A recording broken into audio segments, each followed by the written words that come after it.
Hello and welcome to this COP28 video. I'm delighted to be joined by David from the Principles for Responsible Investment. Thank you very much for your time today. How is it all going over in Dubai? Thanks, Natalie, and great to join you. So, yeah, it's been a very busy few days. There's obviously increasingly every year it just ratchets up in terms of the level of interest and the level of engagement, but also the number of parties that are here. And yes, you can be cynical about outcomes and so forth, but the fact that you're having so many parts of the globe and so many parts of the economy here just tells you that the transition, everyone understands, is required. And really the challenge here is to think about how we're going to decarbonise our economy in a way that is in the timeframes that we have to us, which, as we know, is rapidly shrinking because we haven't had enough substantive change. That change is in the wind, but it needs to be ratcheted up. And, we're hoping that this conference can continue that momentum.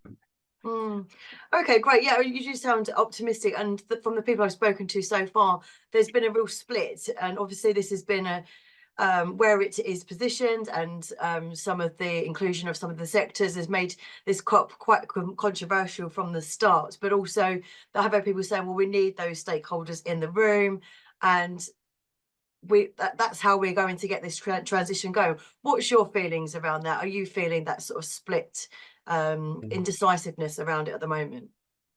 Well, let's be honest with ourselves. I mean, the fact that you're trying to make such massive change to the way in which the world is structured, it's not going to be without pain, and it's not going to be without challenge, and you're going to have very varying different perspectives. So, I mean, it just depends. I mean, you can easily develop a narrative that is critical of where we are, because the bottom line is the world is not going fast enough on the transition. So right now, where we are, we're going to exceed to 1.5, 2.4, 3 degree increase. So it's right that there is this pressure. At the same time, if you look at it, from our perspective, we see the finance piece and the investment piece as one of the enablers for the change. And we can see in our own world that the way in which decisions are being made are increasingly factoring in the climate piece and the broader sustainability piece. The challenge for all of us is that in a way we are reimagining the way finance works. And that's not something that you can just click your fingers and it happens overnight. This is still a very new industry. And so we're kind of building the plane while we fly it. So it's a very uncomfortable feeling. But the truth of it is, if you look sort of back 3 years ago to where we are now, actually there's been quite a lot of progress. The building blocks are being put in place. And, as I travel around the world, it's not a lack of technological innovation, and it's not a lack of capital. What we need is the right policy enabling environment that enables the technology to be scaled up and invested into by our sector. And if we get those three things working in harmony, then we can fast track accelerate the transition. Okay, great. And one of the announcements this week, the PRI has been involved with on policy is the Task Force on Net Zero Policy. Can you tell us a bit more about that? What is it going to be trying to achieve? We're very delighted to be offered the opportunity to play the secretariat role for the task force. The task force for dealing with the policy hurdles around the transition to net zero came out of one of the recommendations of HLEG last year, reported at COP, recommendation 10, which talked about the need to bring together the practitioners in the industry with policymakers, and to share thinking, look at best practice, look at what the hurdles are that is preventing that acceleration to net zero.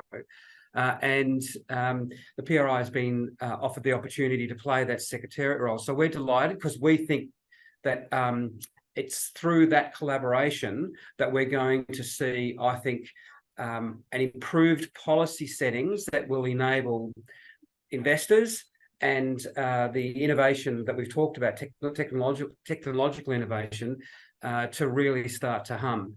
So it's very exciting. It's still very early days. We've got to develop out the program of work, the governance, work out exactly who's going to be involved. But what we can say is that we've had very strong institutional support from organisations around the globe about the announcement. And we will be looking forward to making some interim reportage at next year's COP on the progress of the task force as we work into it over into 2024. Okay, fantastic. Well, yes, I know there's lots of detail to be worked out, but is there anything else that you're hoping for from this COP? So first of all, to acknowledge that there's been some really significant initiatives already announced. I mean, one that I would like to call out is the GFAN's capacity building initiative, which addresses this problem that we have, that as we're trying to move from target setting to actual implementation, recognizing that there is a skill set and experience set, a capability piece that needs to be addressed. So there's a whole range of organisations that are now going to step into that space and work in a very collaborative way. The other thing that we're hoping to see is just reinforcing that the role the private sector has to play in accelerating the change that's required. The public sector is always going to be the foundational point, but the private sector can be an enabler and an accelerator if we work in a more collaborative and cohesive way. And so I'm hoping to see that the final statement will have some acknowledgement of the role of the investment community in the private sector. Okay, fantastic. That sounds brilliant. Well, thank you very much for your time, and I hope you enjoy the rest of the conference. Thanks, Natalie. Great to be with you.